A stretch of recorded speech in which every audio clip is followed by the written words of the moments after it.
It would be an understatement to say that Quake is one of the most influential first-person shooters of all time. Released in 1996 by ID Software, the game succeeded its predecessor Doom as the benchmark for the genre. Most important to Quake's success was its new graphics engine capable of full-time 3D rendering, which meant that the game went from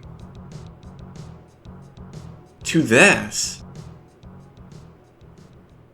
This was revolutionary! However, due to being an immensely popular first-person shooter released in the mid to late 1990s, Quake was never going to remain exclusive to PCs for long. The first console port the game received was for the Sega Saturn.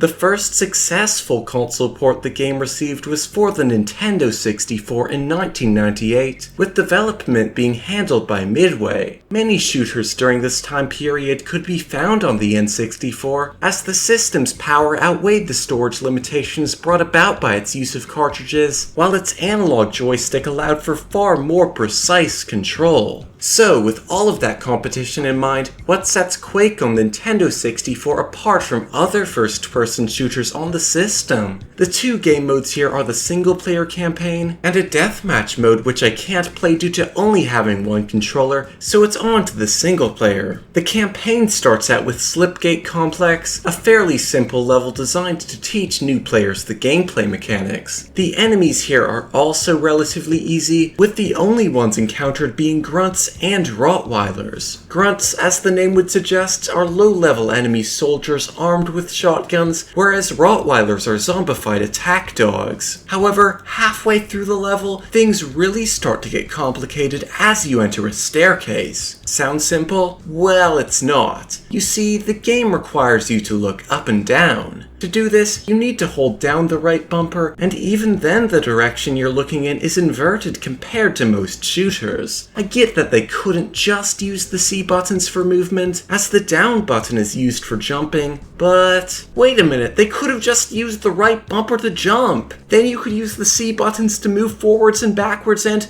what was the point of forcing you to jump through all of these hoops in order to even look up and down in the first place? Castle of the Damned is next, and right off the bat things are different from Slipgate Complex as you spawn directly in front of a line of enemies. While the grunts here are easy enough to dispatch, this stage also introduces ogres, bulky monsters armed with a chainsaw in one hand and a grenade launcher in the other. While ogres are easy enough to defeat in wide open spaces, they prove a formidable force in anything other than the most ideal circumstances. Later on, you encounter a fiend, an enemy that can run at high speeds and fling itself at you in order to attack with its claws. Knights also make their first appearance here, but there's not too much to say about them. They're literally just knights with swords. To help deal with these new enemies, you also receive the double-barreled shotgun in this level, which does twice as much damage as your regular shotgun, albeit while shooting at a slower rate. The Necropolis starts off with you acquiring the grenade launcher for yourself, which launches grenades capable of doing massive damage in an arcing trajectory. However, the level itself is also more difficult than any of the previous ones, with the first section featuring several ogres launching grenades at you from awkward to hit places. Grunts are gone, having been replaced with zombies that not only throw flesh at you, but can also come back to life after dying, making them much harder to deal with in areas that you have to backtrack through. This level also introduces the Scrag, a new flying enemy. I don't like Scrags. Moving on, you get jumped by a pair of fiends right at the very end of this stage, which can easily catch you off guard if you're low on health. Gloom Keep continues where the Necropolis left off and is by far the hardest level in the first section of the game, featuring large quantities of enemies to fight through as well as various traps to keep you on your toes. Early on, you find the rocket launcher, which shoots the same projectiles as the grenade launcher, albeit in a much more convenient fashion, launching them in a straight line as opposed to in an arc.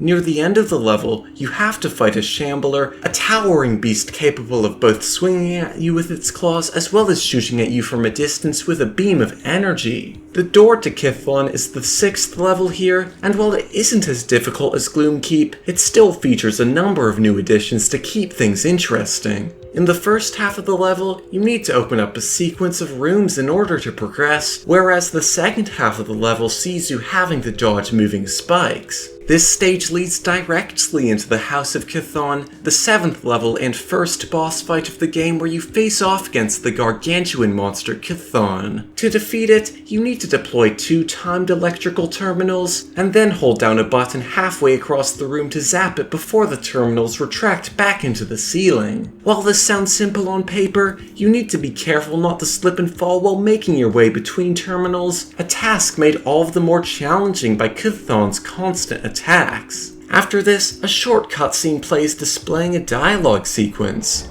As the corpse of the monstrous entity Chthon sinks back into the lava whence it rose, you grip the rune of earth magic tightly. Now that you have conjured the dimension of the doomed realm of earth magic, you are ready to complete your task. A rune of magic power lies at the end of each haunted land of Quake. Go forth, seek the totality of the 4 runes. Unfortunately, I don't have the manual on hand, so I have no idea what's going on or what any of this means. Normally, I wouldn't have a problem being left in the dark like this, but I still don't know what any of this has to do with earthquakes.